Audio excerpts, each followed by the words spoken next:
नमस्कार दोस्तों, आपका स्वागत है हमारे चैनल एग्ज़ाम टाइम में। आज के वीडियो में हम करेंगे 2019 के कुछ इम्पोर्टेंट क्वेश्चन हैं और उसके आगे जो प्रीवियस ईयर में क्वेश्चंस आए हैं बाल विकास के यानी कि सीडीपी के, उन क्वेश्चंस को हम सॉल्व करेंगे। और इससे पहले मैंने 2 वीडियो अपलोड की हैं, क्लास 1 और क्लास 2। आप जाकर वो वीडियो भी ज़रूर देखें क्योंकि उसमें भी मैंने प्रीवियस ईयर 2019 के क्वेश्चंस करवाए हैं जो भी सीडीपी में आए थे। चलिए दोस्तों, अब हम स्टार्ट करते हैं। हम स्टार्ट करेंगे इस क्वेश्चन से क्योंकि इसके आगे वाले मैं प्रीवियस वीडियो में करवा चुकी हूँ। ये है हमारे जो डीएलएड वाले स्टूडेंट्स हैं फर्स्ट सेमेस्टर के, उन बच्चों के लिए है। और ये पवन की सीरीज़ है मेरे पास, उसी के मैं इंपॉर्टेंट क्वेश्चन करा रही हूँ जो प्रीवियस ईयर में आए हैं। चलिए वीडियो स्टार्ट करते हैं। देखिए, ये क्वेश्चन जो है ये आधा इस पेज पर है और आधा नेक्स्ट पेज पर है। चलिए अब हम इसे स्टार्ट करते हैं। देखिए क्वेश्चन क्या है। जब एक कुत्ते के सामने पहले घंटी बजाई जाती है, फिर उसके सामने भोजन का टुकड़ा दिया जाता है और कुत्ता लाल श्राप करता है। यह है, नेक्स्ट पेज पे चलते हैं। थोड़ा बड़ा कर लेते हैं क्योंकि आप लोगों को नहीं दिख पा रहा होगा। हाँ देखिए, यह हो गया, लो कर देते हैं। प्रक्रिया कई बार, यहाँ से पढ़ेंगे हम। ये प्रक्रिया कई बार होने के बाद प्रयोगकर्ता द्वारा घंटी बजाने के बिना भोजन दिए ही कुत्ते लार श्राप करना किसके और कौन से सिद्धांत के अंतर्गत आता है। देखिए दोस्तों, मैं सबसे पहले बता देती हूँ कि ये हमारा आईपी पावलव है, उनका संबंध प्रक्रिया या सिद्धांत का संबंध सहज क्रिया का सिद्धांत है। अब मैं आपको बताती हूँ कि ये पूरा जो है ये है क्या, जो हमारा संबंध सहज का या फिर कि संबंध प्रक्रिया का सिद्धांत है, इसे बोलते हैं तो क्यों बोलते हैं, क्या है ये। चलिए मैं आपको बताती हूँ। जो हमारे आईपी पावलव थे उन्होंने अपने एक तरह से प्रयोग किया था कुत्ते पर। ये क्वेश्चन भी आता है कि आईपी पावलव का जो प्रयोग था उन्होंने किस पर किया था, तो कुत्ते पर किया था। उन्होंने क्या करा था कि एक रूम लिया था, ये मान लो कि हमारा रूम है, उसमें उन्होंने, और एक रूम के बाहर एक बेल थी, ये छोटी सी बेल है। तो उन्होंने क्या करा था, रूम के अंदर एक डॉगी को, एक कुत्ते को रूम के अंदर कर रख दिया और गेट लगा दिया। ये हमारा जो गेट है बंद कर दिया। तो उन्होंने क्या करा कि जब जैसे कि कुत्ते के लिए खाना लेकर आते थे, खाना जब लाते थे तो पहले ना बेल रिंग करते थे, बेल बजाते थे। और बेल बजने के बाद कुत्ते ने देखा कि बेल बजी और मेरे लिए खाना आया। यही उन्होंने 2 से 4 बार करा, मतलब कि एक तरह से हैबिट बना दी डॉगी को कि उसे पता चल गया जब बेल बजेगी तो मेरा खाना आएगा। तो जब भी बेल बजती थी तो कुत्ते के मुंह से खुद ही ऑटोमेटिकली लार आने लगती थी क्योंकि उसे लगता था कि उसका खाना आ गया। तो ये उन्होंने 4 से 5 बार करा और जब 6ठी बार उन्होंने बेल बजाई पर वो खाना नहीं लेकर आए थे, उन्होंने देखा कि कुत्ते के मुंह से जब भी लार आ रही है। तो यही क्या होता है, हमारा संबंध सहज क्रिया का सिद्धांत या संबंध प्रतिक्रिया का सिद्धांत, इसी को कहते हैं। इससे हमारे जो स्टूडेंट्स हैं उनके एजुकेशन में क्या यूज़ है, आप लोग यही सोच रहे होंगे। तो होता क्या है कि जब हम किसी स्टूडेंट को आदत डलवा देते हैं कि हाँ उसे ये करना है, तो क्या होता है, बच्चा धीरे धीरे खुद ही करने लगता है। जैसे छोटा बच्चा होता है, स्कूल जाता है और रोता है, पर अगर मैम प्यार करे उसे और उसे स्कूल में जैसे टॉफ़ी वगैरह मिले, जैसे छोटे छोटे रिवॉर्ड्स टाइप के होते हैं मिले, तो बच्चा क्या करता है, हाँ कि स्कूल में जाने की उसको आदत हो जाती है, वो जाने लगता है। इसी तरह से यही हमारा संबंध प्रतिक्रिया का सिद्धांत या संबंध सहज क्रिया का सिद्धांत होता है। चलिए अब हम नेक्स्ट आगे बढ़ते हैं, नेक्स्ट क्वेश्चन पे देखते हैं। सीखने में पठार से आप क्या समझते हैं। अब हमारा क्वेश्चन है सीखने में पठार। चलिए सबसे पहले हम पठार की जो डेफिनेशन है वो डेफिनेशन देखते हैं। देखिए पठार, देखिए जो हमारा पठार शब्द है भूगोल से आया है, जिसकी परिभाषा है किसी स्थान विशेष पर स्वतः ही बना हुआ चौरस भाग। जैसे कि किसी स्थान पे एक चौरस भाग बन जाता है, जैसे कि समतल भूमि होती है या बन जाती है चपट तरह की, उसी को पठार कहते हैं। कभी कभी आपने देखा होगा कि रेगिस्तान में धूल उड़ते उड़ते कोई स्थान काफ़ी ऊंचा हो जाता है। ये ऊंचा स्थान भूमि की भांति यदि समतल भी हो तो इसे हम पठार कहते हैं। जैसे कि हाँ आपने देखा होगा, एक तो होते हैं टीले। टीले में क्या होता है कि ऊपर से नोक टाइप का होता है, पर क्या होता है जैसे कि कुछ ऊंची जगह है और उस समतल हो जाए तो उसे हम पठार बोलते हैं। मतलब कि जो नीचे वाली भूमि है उससे थोड़ा सा ऊंचा और समतल टाइप का हो तो उसे हम पठार कहते हैं। जैसे कि आप यहाँ पर देख सकते होंगे, जो ये है इस तरह का होता है आपका पठार, जिसे इंग्लिश में प्लेट्यू बोलते हैं। ये पठार उस समय बनता है जब परीक्षार्थी कि सीखने की गति में 5वें महीने से 8वें महीने के बीच में कोई परिवर्तन नहीं आता है। तो पठार का मतलब क्या है, जैसे कि ये वाला है ना हमारा, इसमें क्या हुआ कि रुक गया है, एक तरह से समान है। तो क्या होता है इसमें, जो ये है हमारा जो कोई स्टूडेंट है, तो उसके 5वें महीने से लेकर 8वें महीने के बीच में अगर कोई भी परिवर्तन नहीं आ रहा है तो हम कह सकते हैं कि एक पठार बन गया है। सीखने की गति उतनी बनी रहती है। तो मतलब वही बात हुई कि जब बच्चा नहीं सीख पा रहा है, एक तरह से रुक गया है उसके सीखने का, उसमें परिवर्तन नहीं हो रहा, तो उसे हम बोलेंगे क्या, पठार। यही होता है सीखने का पठार। चलिए दोस्तों आगे बढ़ते हैं, नेक्स्ट क्वेश्चन करते हैं। जो नेक्स्ट क्वेश्चन है वो भी हमारा पठार से रिलेटेड है। चलिए देखते हैं। सीखने में पठार के 2 प्रमुख कारण एवं उन्हें दूर करने के उपाय बताइए। ये क्वेश्चन हमारे देखिए कितना इंपॉर्टेंट है। ये 2021 और 2019 दोनों में ही आया है, तो चांसेस हैं कि ये अब भी आए। चलिए पहले हम इसको इरेज कर देते हैं, देखते हैं। चलो स्टार्ट करते हैं। हाँ, सीखने की प्रक्रिया में पठार आने के कई कारण हैं जो निम्नलिखित हैं। पहला है शारीरिक सीमा। पहला है हमारा शारीरिक सीमा। जब हमारे द्वारा अत्यधिक कार्य करने से थकान की स्थिति उत्पन्न हो जाती है, जिससे सीखने की प्रक्रिया मंद पड़ जाती है और पठार का निर्माण होता है। एक क्या होता है, किसी की सीमा है सीखने की, शारीरिक सीमा। जैसे कि कुछ है आप लोगों का भी कि आप लोग कुछ काम है एक हद तक कर सकते हैं, उसके बाद अगर आपसे ज़बरदस्ती करवाएंगे तो आपको थकान हो जाएगी और आप उसमें इंटरेस्ट नहीं लेंगे। बच्चों का भी यही है कि उनकी एक शारीरिक सीमा है कि वो एक सीमा तक सीखेंगे, अगर आप ज़बरदस्ती करेंगे उनके साथ तो वो नहीं सीख पाएंगे। चलिए, अब ये हो गया हमारा पहला। अब हम सेकंड देखते हैं। सेकंड क्या है, त्रुटिपूर्ण विधि का प्रयोग। सीखने की त्रुटिपूर्ण विधि आप अपनाने से अरुचि उत्पन्न हो जाती है और पठार बनने लगता है।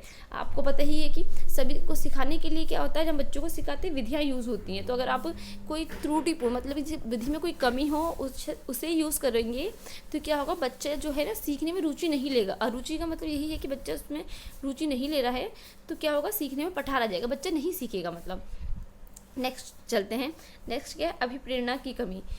सीखते समय यदि उचित प्रेरणा प्राप्त नहीं होती तो छात्र सीखने के प्रति उदासीन होने लगते हैं और थकान का अनुभव करने लगते हैं। यही थकान ही पठार के निर्माण के प्रति जिम्मेदार होती है। तो क्या होता क्या है, अभिप्रेरणा को अब मैंने आपको बताया था, मोटिवेशन की कमी। अगर हम किसी बच्चे को मोटिवेट नहीं करेंगे, छोटे बच्चे होते नहीं पता उन्हें क्यों पढ़ना है। आप जब छोटे तो आपको भी तो नहीं पता था, छोटे बच्चे होते हैं उन्हें बोझ लगती है पढ़ाई की, क्यों पढ़ना, बिना मतलब पढ़ाते हैं, क्यों बोल रहे हैं हम लोगों से पढ़ने के लिए। तो क्या होता है, हम बच्चों को मोटिवेट करना होता है। अगर बच्चों में मोटिवेशन की कमी होती है तो उनको पढ़ाई अच्छी नहीं लगती और वो सोचते हैं क्यों ही पढ़े। तो बस यही है कि अभिप्रेरणा की कमी वाला जो है। अब नेक्स्ट फोर्थ, गलत क्रम। बिल्कुल गलत क्रम भी एक पठार का कारण है। देखिए, यदि शिक्षण विधि का क्रम गलत है तो ये पठार के निर्माण हेतु सहयोग देती हैं। बिल्कुल, अगर हम जो पढ़ा रहे बच्चों को विधि गलत है तो इसमें भी क्या होता है, पठार आने के चांसेस होते हैं कि बच्चा नहीं सीख रहा, बच्चा जो सीखने की गति है बच्चे की मंद हो जाए या फिर रुक जाए। अब नेक्स्ट फिफ्थ देखते हैं कि फिफ्थ क्या है। फिफ्थ में क्या है, अभ्यास की कमी। अभ्यास आप जानते हैं, अभ्यास क्या होता है कि जैसे कि आप प्रैक्टिस करेंगे, अगर बच्चा प्रैक्टिस की कमी करे तो जब भी हमारे सीखने में क्या होता है, पठार आ जाता है, रुक जाती है सीखने की प्रक्रिया। सीखने की क्रिया अभ्यास के बिना पूर्णता प्राप्त नहीं कर पाती है। सीखने के नियमों में एक नियम अभ्यास का नियम है। जब अभ्यास का अभाव होता है तब पठार का निर्माण होता है। बच्चा अगर नहीं सीख रहा है, बच्चा सीखने के बाद प्रयास नहीं कर रहा है, कुछ आपने क्लास में सिखाया और बच्चा प्रयास नहीं कर रहा है तो क्या होगा कि आपका पठार जब भी आ जाएगा, अगर बच्चा अभ्यास नहीं करता, अभ्यास की कमी है। तो देखो, एक यहाँ पे एक चीज़ दी है, अभ्यास का नियम। आपने सुना होगा अभ्यास का नियम, आप अभी आगे देखेंगे। अभ्यास का नियम होता है, जो हमारे थॉर्नडाइक साहिब हैं उन्होंने एक अभ्यास नियम है जिसमें कि सीखने के नियम है, उसमें उन्होंने एक अभ्यास का नियम भी दिया है कि अभ्यास का नियम क्या कहते हैं, आप अगर किसी कार्य को सीखते हैं तो उसको आप अभ्यास करेंगे तो बहुत अच्छा सीखेंगे। और अब नेक्स्ट देखते हैं, अधिगम के पठार को दूर करने के उपाय। चलो अभी तो हो गए हमारे आते क्यों, अब देखते हैं हमारे उपाय क्या हैं। उपाय में क्या है, अधिगम प्रक्रिया में अध्यापक गणितीय विधियों का प्रयोग करके पता लगा सकते हैं। अगर हम गणितीय की विधियाँ यूज़ करेंगे, आप और हम मतलब कि आप भी होने वाले अध्यापक हैं, यूज़ करेंगे तो क्या हम पठार का जो रीज़न है उसे पता लगा सकते हैं कि बच्चे में जो पठार आ रहे हैं वो क्यों आ रहे हैं। देखते हैं चलो कि छात्र में अब सीखने की शक्ति है अथवा पठार बन रहा है। यदि बन रहा है तो उसे दूर करने के उपाय को प्रयोग करना चाहिए। ये उपाय निम्नलिखित है। अब हमें पहले पता लगाना होगा कि बच्चे में पठार बन रहा है, बच्चे सीख रहे हैं नहीं सीख रहे, या फिर उनमें पठार बन गया है। अगर पठार बन गया है तो अब हमें ये उपाय करने होंगे जो कि ये दिए हैं, जैसे 1 2 भी दिए हैं नीचे। तो अब हमें ये, अगर आप शिक्षक हैं तो आपको ये उपाय करने होंगे। अगर बच्चों में पठार आ गया है, सीखने का पठार आ गया है, तो देखते हैं क्या क्या उपाय हैं। पहला उपाय क्या है? शिक्षण विधि में परिवर्तन। बिल्कुल आप बच्चे को जो सिखा रहे हैं उस तकनीक में आप परिवर्तन कर दें। अगर बच्चा इस तरीके से नहीं सीख रहा तो आप दूसरे तरीके से सिखा सकते हैं। आपके साथ भी तो यही होता है कि आपके शिक्षक ने सिखाया कि हाँ आप लोगों को एक तरीके से, अगर आप उससे नहीं सीखे तो क्या होगा कि टीचर को तो आपको सिखाना ही है, वो आपको और ज़्यादा इंटरेस्टिंग वे में सिखाएगी। वो सोचेंगे कि आप इस तरीके से नहीं सीख रहे तो कुछ और परिवर्तन करना है। जैसे कि जब अध्यापक ये अनुभव करे कि शिक्षण में पठार आ रहा है तो उसे तुरंत शिक्षण विधि बदल देनी चाहिए। पाठ को रोचक बनाने के साथ ही उसमें नवाचारी तकनीकों का प्रयोग कर प्रभावी शिक्षण करना चाहिए। बिल्कुल वही बात है कि आपको अगर लग रहा है बच्चों में पठार आ रहा है तो आपको सीखने की जो विधि आप बच्चों को सिखा रहे हैं चेंज करनी है। नेक्स्ट, प्रेरणा, उद्दीपन एवं पुनर्बलों का प्रयोग। सीखने की क्रिया तब तक प्रभावी नहीं हो पाती है जब तक अध्यापक में प्रेरणा, पुनर्बलन एवं उद्दीपन प्रदान कर अधिगम प्रभावी करने की शक्ति नहीं होती। वह पुरस्कार दंड से छात्रों में प्रेरणा उत्पन्न कर सकता है या सकती है। चलिए, तो उसमें अब क्या है कि आपको पुनर्बलन क्या होता है कि बच्चों को कुछ रिवॉर्ड्स देना, बाहर से उनको प्रेरित करना उनके काम के लिए। आपको क्या करना है, अगर बच्चे नहीं सीख रहे हैं तो आपको उन्हें एक तरह से पुरस्कार या दंड कुछ भी देकर उन्हें सिखाना है कि बच्चे सीखें। नेक्स्ट है हमारा पाठ्य सामग्री का संगठन। अध्यापक को पठार की स्थिति से बचने के लिए पाठ्य सामग्री का संकलन सरल से कठिन की ओर के शिक्षण सूत्र के आधार पर करना चाहिए और बालकों के मनोविज्ञान का पूरा ध्यान रखना चाहिए।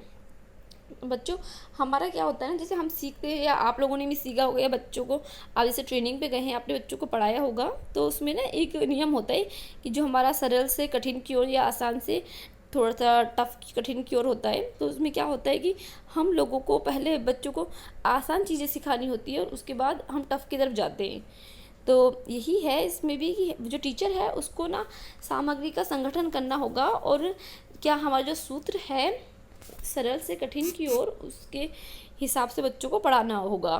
उसके आधार पर बच्चों को पढ़ाएंगे और बच्चों के मनोविज्ञान का पूरा ध्यान रखेंगे। जैसे टीचर होती है, अगर हम आप बच्चों को पहाड़े पढ़ाने जा रहे हैं तो हमें उससे पहले जानना होगा कि बच्चों को जो गिनतियां हैं वो आती हैं या नहीं, गिनतियों का ज्ञान है नहीं, तो हमें पहले बच्चों को गिनतियाँ सिखानी होगी, उसके बाद हम पहाड़े सिखाएंगे। अगर बच्चों को हम शब्द सिखाने जा रहे हैं तो हम उससे पहले उन्हें आसन और पूरे सिखाने होंगे।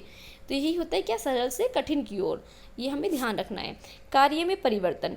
अध्यापक को चाहिए कि वह जब पठार का अनुभव करे तो उसे एक विषय पढ़ाना बंद कर दूसरा सरल एवं मनोरंजक विषय पढ़ाना शुरू कर देना चाहिए।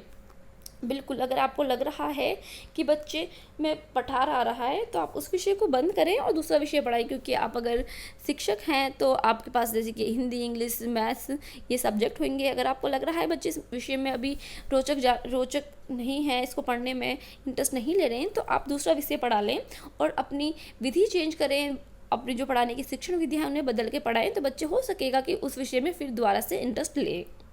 अब नेक्स्ट, विश्राम। पठार की स्थिति आ जाने पर अध्यापक को चाहिए कि वे छात्रों को विश्राम देकर उनकी थकान दूर करें। हो सकता है कि आपका लेक्चर काफ़ी लंबा हो गया है और बच्चे उसमें इंटरेस्ट इस वजह से नहीं ले रहे क्योंकि उनको थकान होने लगी है, तो आप क्या करें, थोड़ी देर विश्राम करें या बच्चों को विश्राम कराएं, थोड़ा मनोरंजक गेम खिलाएं या फिर उनको कुछ और विषय कराएं जिसमें उनको रुचि हो। उसके बाद हम ये करें तो हमारे एक तरह का विश्राम हो जाएगा, ब्रेक हो जाएगा और बच्चे उसके बाद जब ये पढ़ेंगे तो इसमें इंटरेस्ट लेंगे। नेक्स्ट, 6 नंबर, विषय वस्तु की नीरसता। नीरसता का मतलब आप जानते ही होंगे, जिसमें कोई इंटरेस्ट नहीं आता, बिल्कुल नीरस होती है, उस तरह से। जब सीखने की प्रक्रिया में किसी एक पक्ष को ही महत्व दिया जाता है तो वह पठार का निर्माण होता है। तो क्या होता है, जैसे हमारी विषय वस्तु, उसमें हम एक ही चीज़ को महत्व देंगे, हम बच्चों से बोलेंगे सीखो सीखो सीखो, और बस आपको सुनना ही सुनना है, और मैं टीचर हूँ, मैं बोलूँगी, तो क्या होगा, वो उसमें पठार आ जाएगा, बच्चे नहीं सीखेंगे, बच्चों को लगेगा कि आप उनके साथ ज़बरदस्ती कर रहे हैं, एकदम नीरस चीज़ है, बिल्कुल बोरियत है, आप उन्हें क्यों सिखा रहे हैं। तो क्या ये सब भी बिल्कुल नहीं होना चाहिए, विषय वस्तु में नीरस नहीं होना चाहिए, आपका इंटरेस्टिंग होना चाहिए, आपको सारे ही पहलुओं को बराबर की इम्पोर्टेंस देनी है। नेक्स्ट, त्रुटियों का स्थानांतरण। सीखने की क्रिया में उत्पन्न त्रुटियां जब दूसरी क्रिया में भी स्थानांतरित होने लगती हैं तब भी पठार बन जाता है। तो बच्चों ने जैसी इस त्रुटियों का मतलब जानते होंगे कि गलतियाँ, जैसे जो बच्चों ने गलतियाँ करी हैं पहले, फिर अगर वो बाद में उसमें स्थानांतरण होगा तो बच्चे उसमें भी गलती करेंगे। जैसे कि कोई बच्चा है, आपने उससे पहले गिनतियाँ सिखाई हैं, उसके बाद आपको उसे पहाड़े सिखा रहे हैं, अगर उसने गिनतियाँ ही गलत सीख ली, उसको यही नहीं पता कि सीक्वेंस क्या आता है, पहले 9 आता है, पहले 10 या पहले 12 आएगा, तो बच्चे क्या करेगा, तो बच्चा ये भी बोल सकता है कि 2 चौके 12, क्योंकि उसे नहीं पता कि हाँ हमारे जो पहाड़े हैं हम उन्हें सिखा रहे हैं वो आगे बढ़ेंगे। तो क्या होगा, हमारा त्रुटियों का स्थानांतरण होगा। बच्चे ने गिनती में गलती करी तो वो पहाड़ों में भी गलती करेगा, तो स्थानांतरण हो गया, हमारे जो बच्चे ने गलत सीखा उसी का स्थानांतरण आगे हो गया। अब हो गया मैच्योरिटी, परिपक्वता। परिपक्व होने से भी अधिगम नहीं हो पाता, एक पठार बनने लगता है। बिल्कुल, जैसे कि आपने देखा ही होगा, जो हमने बच्चे की एज है उसके अकॉर्डिंग उसके लिए क्लास बनाई है। अगर हम किसी दूसरी क्लास के बच्चे को 6 क्लास में ले जाकर बिठा दें और उससे बोले कि हाँ आप ये पढ़िए कि हमारी दिल्ली कैसी है, हमारी दिल्ली में जो ऐतिहासिक इमारतें हैं वो कौन कौन सी, छोटे बच्चों को नहीं पता होगा, दूसरी क्लास के बच्चे को क्या पता हो, तो अभी शब्द बनाना सीखेगा, सेंटेंस बनाना सीखेगा, उसके बाद वो पढ़ना सीखेगा कि हमारी दिल्ली कैसी है। तो क्या होगा, मैच्योरिटी भी एक बहुत बड़ी चीज़ है। चलिए, ये क्वेश्चन आपका पूरा हुआ। अब नेक्स्ट पे चलते हैं। देखिए, जो हमारा नेक्स्ट क्वेश्चन है ये भी काफ़ी इंपॉर्टेंट लग रहा है, क्योंकि ये भी हमारा है जो कि 2019 और 20 दोनों में आया है। चलिए देखते हैं क्वेश्चन क्या है। अधिगम स्थानांतरण को स्पष्ट कीजिए। देखिए, अभी मैंने स्थानांतरण का मतलब आपको बता ही दिया। स्थानांतरण का मतलब क्या होता है कि एक वे से दूसरे वे में जाना, कोई चीज़ इधर है, इधर से दूसरे में जा रही है, तो वो उसका स्थानांतरण हुआ, मतलब कि एक जगह से दूसरी चीज़ में परिवर्तन होना। चलिए अब हम इसको देखते हैं क्या अधिगम स्थानांतरण। सबसे पहले हम अधिगम स्थानांतरण का मतलब समझते हैं। सीखने का स्थानांतरण या अधिगम का स्थानांतरण है किसी विषय को सीखने से उपलब्ध होने वाले ज्ञान या किसी कार्य का अभ्यास करने से प्राप्त होने वाले प्रशिक्षण का दूसरी परिस्थितियों में प्रयोग करना। वही बात है, अगर आपने एक जगह से कुछ सीखा है उसको आप दूसरे में परिवर्तन करेंगे, लेके जाएंगे, उसी को हम ज्ञान का स्थानांतरण मतलब कि अधिगम का स्थानांतरण कहते हैं। जैसे कि कोई बच्चा है, उसने आपकी मैथ सीखी है कि हाँ मैथ होती है, जैसे कि 1 2 3 पहाड़े होते हैं, और उसके बाद उसको फिजिक्स पढ़ा रहे हैं, तो क्या हुआ, उसका मैथ्स वाला कंसेप्ट फिजिक्स में काम आ रहा है, तो उसने क्या करा, ज्ञान का स्थानांतरण करा है। उसकी मैथ्स और फिजिक्स का उसने एक स्कीमा बना लिया है कि हाँ ये मैथ्स है और मैथ्स हमारी फिजिक्स में यूज़ हो रही है। जैसे कि आपने इंग्लिश पढ़ी, उसके बाद आपने केमिस्ट्री पढ़ी, तो आपको एक वो बन गया आपका स्कीमा कि हाँ आपको पता है CO क्या होता है, C क्या होता है, O क्या होता है, तो आपका ही काम आएगा। और अगर कोई छोटा बच्चा है तो उसने अगर जैसे कि हिंदी में कुछ पढ़ा है और हम हिंदी में उसको बता देते हैं कि जैसे गेम है, गेम का मतलब खेल है, खेल का मतलब जो बच्चे बहुत सारे बच्चे एंजॉय करते हैं उसी को खेल बोलते हैं। तो अगर वो गेम पढ़ेगा तो उसके कॉन्सेप्ट क्लियर होगा पहले कि हाँ गेम का मतलब होता है खेल, और खेल का मतलब क्या होता है जब बच्चे एंजॉय करते हैं। तो क्या हुआ, उसका ज्ञान का स्थानांतरण हुआ है। अब देखते हैं जो हमारे सोरेंस महोदय हैं वो क्या बोलते हैं स्थानांतरण के मामले में। स्थानांतरण एक परिस्थिति में अर्जित ज्ञान, प्रशिक्षण और आदतों का दूसरी परिस्थिति में स्थानांतरित किए जाने की चर्चा करता है।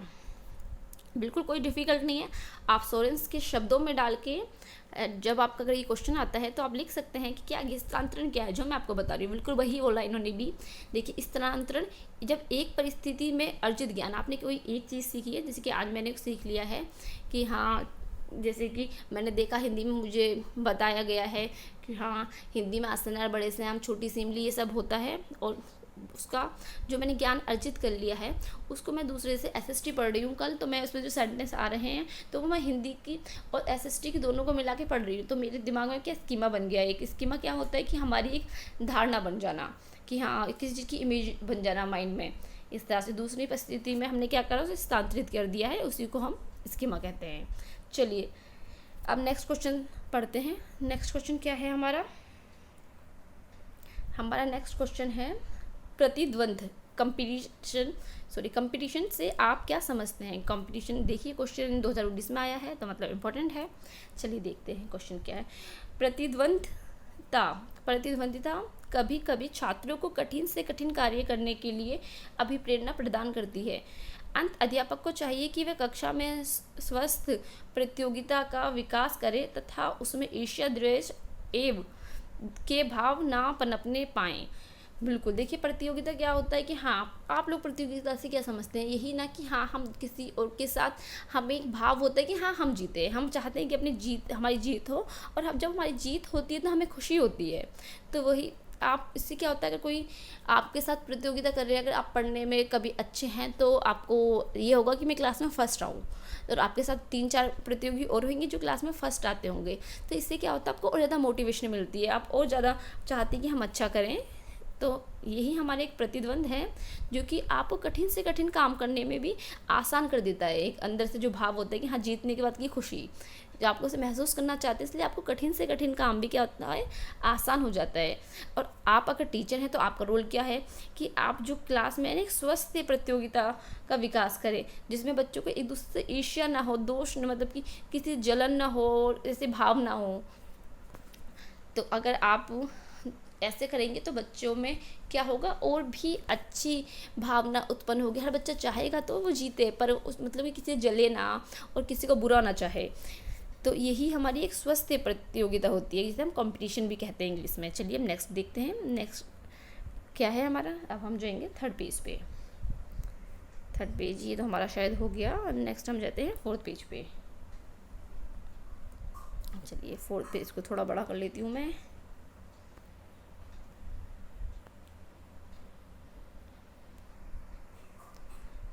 चलो इसे लॉक कर दिया। अब देखते हैं प्रश्न क्या है। बालक में विस्मृति कम करने के कोई 2 उपाय बताइए। देखिए अब विस्मृति क्या होती है, विस्मृति क्या होती है, जैसे फॉरगेट मेमोरी होती है। जब आप जैसे कि स्मृति का मतलब तो होता है किसी चीज़ को याद रखना, विस्मृति का मतलब क्या हो गया कि हम भूल जाना। मैंने अब आपको आसान शब्दों में बता दिया। हम देखते हैं कि क्या है क्वेश्चन में। बालक में विस्मृति कम करने के उपाय। यदि सीखने या याद करने वाली सामग्री अधिक सार्थक, आनंदवर्धक एवं सरल होती है तो विस्मृति की क्रिया कम होती है। बिल्कुल अगर आपको चीज़ इन्जॉय लगेगी, आप उसे इन्जॉय कर रहे होंगे, तो आपको बहुत कम चांसेस होंगे कि आप उसे भूलेंगे। वो आपको जीवन भर याद रहेगी और एक लंबे समय तक याद रहेगी अगर आपने उस चीज़ को एंजॉय किया है। जैसे कि छोटे बच्चे होते हैं, गेम होते हैं, उन्हें बताने की ज़रूरत नहीं पड़ती कि उन्हें क्या करना है। जैसे खो खो खेल रहा है कोई बच्चा, उसे ये नहीं पता कि उसे ये पता होगा कि अगर हम उसे खो बोलेंगे तो उसे भागना है दूसरे वाले के पीछे, क्योंकि उसने एंजॉय किया है। ऐसी चीज़ होगी। अगर आप बच्चों के लिए आनंदपूर्वक बनाएंगे तो उनको चांसेस हैं कि ज़्यादा लंबे समय तक याद रहे। जैसे कि आप जब छोटे बच्चों को ट्विंकल ट्विंकल लिटिल स्टार ऐसे हम एक सिंगिंग वे में कहते हैं बच्चों को, तो बच्चों को ज़्यादा लंबे समय तक याद रहती हैं क्योंकि उन्होंने वो इन्जॉय करा है। यदि सीखने की विधि उपयुक्त होगी तो विषय सामग्री शीघ्र नहीं भूलते हैं। अगर जो हमारे बच्चों को हम सिखाना चाहते हैं जिसकी उसकी विधि है वो अच्छी होगी तो बच्चे उसको नहीं भूलेंगे, जल्दी अच्छे से याद रहेगी बच्चों को। चलिए नेक्स्ट क्वेश्चन देखते हैं। नेक्स्ट क्वेश्चन है हमारा, बाल्य अवस्था में संवेगात्मक विकास कैसे होता है। संवेगात्मक में आपको बता देती हूँ इमोशनल। अब देखिए बाल्यावस्था कौन सी होती है हमारी, आपको याद रखनी है, जो कि हमारी 6 वर्ष से लेकर 12 वर्ष तक होती है। ठीक है। संवेगिक विकास की दृष्टि से बाल्यावस्था विकास की एक अनोखी अवस्था, यूनिक स्टेज है। बाल्यावस्था में संवेगों की अभिव्यक्ति में सामाजिकता का भाव आने लगता है। जो छोटा बच्चा होता है जैसे बाल्यावस्था में, उसमें क्या होता है, सामाजिक भाव आने लगता है कि हाँ आपने देखा होगा जो 6 से 12 साल के बच्चे होते हैं वो, अगर आप लड़की हैं तो आपको बुआ बुआ, और अगर आप लड़के हैं तो चाचा, अगर गली के भी हैं जब भी वो बोलने लगते हैं चाचा नमस्ते बुआ नमस्ते, तो क्या होता है उनमें सामाजिक भाव उत्पन्न होने लगता है। और बालक संवेगों की अभिव्यक्ति पर नियंत्रण करने लगता है, संवेगों की उग्रता कम होने लगती है। तो आपने देखा भी होगा छोटा बच्चा है अगर उसे गुस्सा आता है तो वो कुछ भी बोल देता है। अगर वो शिशु अवस्था में 6 साल से कम है, 2 साल के 3 साल के बच्चे कुछ भी, छोटे बच्चे बोलते चाटा मारूंगा या कह देते मार दूंगा। पर क्या होता है कि बच्चा बाल्यावस्था में है तो वो अपने इमोशंस पे कंट्रोल करना सीख जाता है कि उसे गुस्सा आता है तो वो देखता है कि बड़े हैं तो चलो छोड़ो, नहीं बोलता। तो बच्चे को कंट्रोल करना आ जाता, नियंत्रण करना, अभी अपनी अभिव्यक्तियों पर नियंत्रण करना आ जाता है। अब देखते हैं क्रो एंड क्रो साहब ने क्या बोला है। हमारे जो क्रो एंड क्रो साहब हैं क्या बोलते हैं, क्रो एंड क्रो के अनुसार बाल्यावस्था के संपूर्ण काल में संवेगों की अभिव्यक्ति में निरंतर परिवर्तन होते रहते हैं। तो इनका कहना क्या है कि जो बाल्यावस्था में बालक है उसकी जो अभिव्यक्तियां हैं, उनकी जो अभिव्यक्तियां हैं उसमें क्या होगा, निरंतर परिवर्तन होता रहेगा। तो बच्चों के इमोशंस में परिवर्तन होता है बाल्यावस्था में, इनके अनुसार। देखते हैं अब हमारे जो हल्लोक साहब है वे क्या कहते हैं। हल्लोक के अनुसार बाल्यावस्था के सामान्य संवेगात्मक प्रतिरूप है वह चिंता, व्यग्रता, कुष्ठता, ईर्ष्या, जिज्ञासा, स्नेह, प्रफुल्लता। तो जो छोटा बच्चा होता है बाल्यावस्था में उसमें भय होगा, चिंता होगी, कुष्ठता होगी, जलन होगी, जिज्ञासा होगी, प्यार होगा और प्रफुल्लता मतलब चार चीज़ों को सीखने की इच्छा होगी, सफल होने की इच्छा होती है छोटे बच्चे में। अब हम नेक्स्ट क्वेश्चन देखते हैं, आगे बढ़ते हैं। चलिए, जन्म से किशोर अवस्था तक बच्चे की सामाजिक भावना के विकास से समझाइए। क्वेश्चन क्या है कि जन्म जो छोटा बच्चा है जन्म से हमें किशोर अवस्था तक बच्चे की जो सामाजिक भावना के विकास है उसको समझाना है। चलिए स्टार्ट करते हैं। शिक्षा का सर्वाधिक महत्वपूर्ण उद्देश्य बालक का सामाजिक विकास करना है। बिल्कुल, हम जो छोटे बच्चों को पढ़ा रहे हैं हम उसे क्यों पढ़ा रहे हैं कि वो एक अच्छा व्यक्ति बने। अच्छा व्यक्ति मतलब कि सबके लिए अच्छा हो, अच्छे से बात करे, लोगों की इज्जत करनी आए और उसको अपने इमोशंस पे कंट्रोल करना है और समाज में एडजस्ट करना है। तो इस हम बच्चों को पढ़ा ही इसलिए रहे हैं कि वो एक अपना सामाजिक विकास कर सके और अपने साथ जुड़े और लोगों का भी। इसलिए शिक्षा को सविचार और सप्रयोजन प्रक्रिया कहा जाता है। इसलिए हम क्या कहते हैं, विकास में सब कुछ, अब सॉरी जो शिक्षा है उसमें सब कुछ आ जाता है। इंसान जो है उससे एक सभ्य इंसान बनता है। शिक्षा के द्वारा व्यक्ति के व्यवहार में परामर्जन होता रहता है। जो शिक्षा है उससे क्या होता है, जो व्यक्ति है उसके जो जीवन है उसमें अर्जन होता है कि वो चीज़ों को सीखता है, परामर्जन होता है उसमें, जिससे वह आने वाली परिस्थितियों के साथ समायोजन स्थापित कर सके। उससे क्या होता है कि जो आने वाली परिस्थिति है उसमें वो एडजस्ट होना सीख जाता है। नेक्स्ट, जैसे जैसे बालक की उम्र बढ़ती जाती है वह वैसे वैसे सामाजिक बनता जाता है। बिल्कुल, जैसे छोटा बच्चा होता है उसे समाज से कोई मतलब नहीं, रो रहा है उसे बिल्कुल कोई मतलब नहीं, उसकी बेइज्जती होगी या कोई उस पर हंसेगा, कोई मतलब नहीं है। पर बच्चा जैसे 6-7 साल का होता है तो उसे कहते हैं ना चुप हो जाओ, तुम्हारी बेइज्जती हो जाएगी, बुआ सोचेंगी बहुत गंदे हो तुम, ये अंकल तुम पे हंसेंगे। तो क्या होता है, उसे लगता है कि हाँ लोग मुझे देख रहे हैं। और जब बच्चा किशोर अवस्था में आता है तो उसे और अच्छा लगता है कि हाँ मैं तैयार होकर निकलूँ, लोग मुझे देख रहे हैं, सब मुझे ही नोटिस कर रहे हैं। तो क्या वो धीरे धीरे सामाजिक हो रहा है। जैसे किशोर अवस्था खत्म हुई, वो युवा पीढ़ी में आया तो उसे लगता है कि हाँ हम कुछ कर सकते हैं, हम अपने देश को अच्छा बना सकते हैं, मुझे फ़ौज में जाना है, मुझे डॉक्टर बनना है, मुझे घर वालों के लिए कुछ करना है, मुझे देश के लिए कुछ करना है, मुझे अपने ज़िले के लिए कुछ करना है, IAS बनना है। तो क्या होता है, व्यक्ति सामाजिक होता जाता है तो समाज के बारे में सोचता है। और जैसे कि आपके पापा वाली मम्मी वाली एज होगी तो वो कहते हैं कि दुनिया क्या सोचेगी, समाज क्या बोलेगा। तो क्या व्यक्ति धीरे धीरे सामाजिक होता है। जब बच्चा पैदा होता है बिल्कुल सामाजिक नहीं होता, वो धीरे धीरे सामाजिक होता है। अब सामाजिक विकास में भाषा का महत्वपूर्ण, सॉरी पहले ये वाला रह गया हमारा, सामाजिक यहाँ से पढ़ना है हमें। शिट, एक मिनट मैं एडजस्ट कर लेती हूँ स्पीच को। हमें यहाँ से पढ़ना है सामाजिक, ये एडजस्ट नहीं हो पा रहा, हो गया। हाँ, हमें यहाँ से पढ़ना है सामाजिक विकास पर लिंग भेद का भी प्रभाव पड़ता है। बिल्कुल, जो सामाजिक विकास हो रहा है किसी बच्चे का, लिंग का और भेद का तो बिल्कुल ही प्रभाव पड़ेगा। जैसे कोई लड़की है तो हमारा समाज उसे शुरू से सिखाता है कि उसे घर का झाड़ू पोछा करना है, घर संभालना है, तो उसी तरह से बड़ी होती है। छोटी बच्चियाँ होती है, मम्मी से बोलती है बिंदी लगा दो मम्मी, मैं झाड़ू लगा देती हूँ, अपनी मम्मी की हेल्प करना स्टार्ट कर देती हैं। तो जो लिंग है उसका प्रभाव पड़ता है छोटे बच्चों पर भी, मतलब कि बच्चों के विकास पे, सामाजिक विकास पे। बालक बालिकाओं के सामाजिक व्यवहार में विभिन्नता पाई जाती है। सामाजिक विकास में भाषा का महत्वपूर्ण प्रभाव पड़ता है। बिल्कुल, आपने देखा होगा छोटे लड़के होते हैं तो वो कहते हैं कि हाँ पापा मुझे साइकिल ला के दो, मैं साइकिल चलाऊंगा, क्योंकि उन्होंने अपने से बड़े जो उनके पापा हैं, उनके चाचा हैं, उन्हें साइकिल चलाते हुए, बाइक चलाते हुए देखा, तो उनको ऐसा लगता है कि हाँ मैं लड़का हूँ तो मैं भी साइकिल चलाऊँगा। जो छोटी लड़की होती है वो कहती है कि मम्मी मेरे को झाड़ू लगा दो, लाओ मैं आपके साथ रोटी बनवाती हूँ, लाओ मैं आपकी हेल्प करती हूँ। क्यों? क्योंकि उन्होंने अपनी मम्मी दादी बुआ को रोटी बनाते हुए देखा या बर्तन धोते हुए देखा है, तो उनको क्या होता है कि मैं आपके साथ बर्तन बनवा देती हूँ या फिर रोटी बनवा देती हूँ। तो क्या होता है, बालक और बालिकाओं का जो व्यवहार है वो विभिन्न होता है। अब नेक्स्ट पढ़ते हैं, सामाजिक विकास में भाषा का महत्व होता है। बिल्कुल होता है, एक सामाजिक में भाषा का महत्व क्या है, जैसे कि जो अगर बच्चे कोई हिंदी बोलने वाले राज्य में रह रहा है तो बिल्कुल हिंदी बोलेगा, प्रॉपर हिंदी अच्छे से बोलेगा। अगर कोई नागालैंड के साइड रह रहा है तो उन लोगों को क्या होता है कि इंग्लिश अच्छी आती है, क्योंकि उनके जो एनवायरनमेंट है, उनके समाज के आसपास यही भाषा बोली जाती है। तो बच्चे का जो है ये समाज बहुत ज़्यादा वो करता है कि वो हिंदी बोलेगा, इंग्लिश बोलेगा, किस भाषा में अच्छा होगा। भाषा के माध्यम से ही विचारों का आदान प्रदान होता है। ये तो आपको पता ही है कि जैसे कि आप हिंदी बोलते हैं, सामने वाला हिंदी समझता है, तो क्या आपने जो आपके विचार हैं वो जो भाषा है उसी के माध्यम से दूसरे तक पहुंचा पा रहे हैं। अब नेक्स्ट होता है और प्रयुक्त भाषा द्वारा ही लोग शिष्ट और सभ्य समझे जाते हैं। बिल्कुल, अगर कोई अच्छे से बोलता है, कोई आप बोलता है आप लोगों को, जैसे आप आइए, आप यहाँ बैठिए, तो आपके समझिए कि हाँ बहुत पढ़ा लिखा इंसान है, बहुत अच्छे से बात करता है। अगर वहीं आप ऐसे बोलते तू कहाँ जा रहा है, तू यहाँ बैठ, इधर आ, तो क्या आपको लगेगा इसको तो बोलने की तमीज़ ही नहीं है। कि भाषा से हमें ये भी पता चलता है कि इसमें कौन कितना सभ्य है।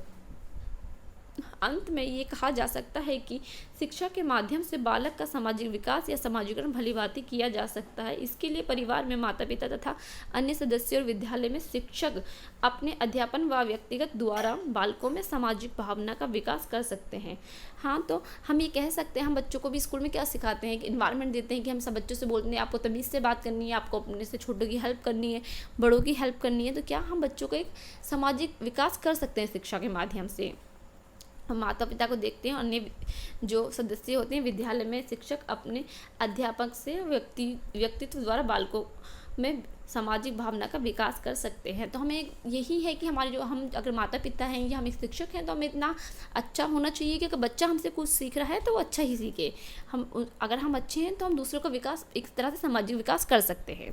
चलिए दोस्तों, काफ़ी लंबी हो गई है वीडियो और मैं भी थक गई हूँ, तो मैं आपके लिए नेक्स्ट वीडियो लेकर आऊँगी। उसमें मैं आपको और इम्पोर्टेंट क्वेश्चन कराऊँगी। इस पेज का तो एक ही बच्चा है और बाकी नेक्स्ट पेज के कराऊँगी। अगर आपको वीडियो अच्छी लगे तो वीडियो को लाइक ज़रूर करें एंड चैनल को सब्सक्राइब करना बिल्कुल ना भूलें। बहुत ज़्यादा एनर्जी लगती है वीडियो में बोलने में और वीडियो बनाने में। अभी भी आप देख सकते होंगे जब मैंने स्टार्ट किया था मेरी आवाज़ कैसी थी और अब मेरी आवाज़ कैसी हो गई है, क्योंकि मैं काफ़ी थक गई हूँ बोलते बोलते। चलिए दोस्तों, मिलते हैं नेक्स्ट वीडियो में। Thank you.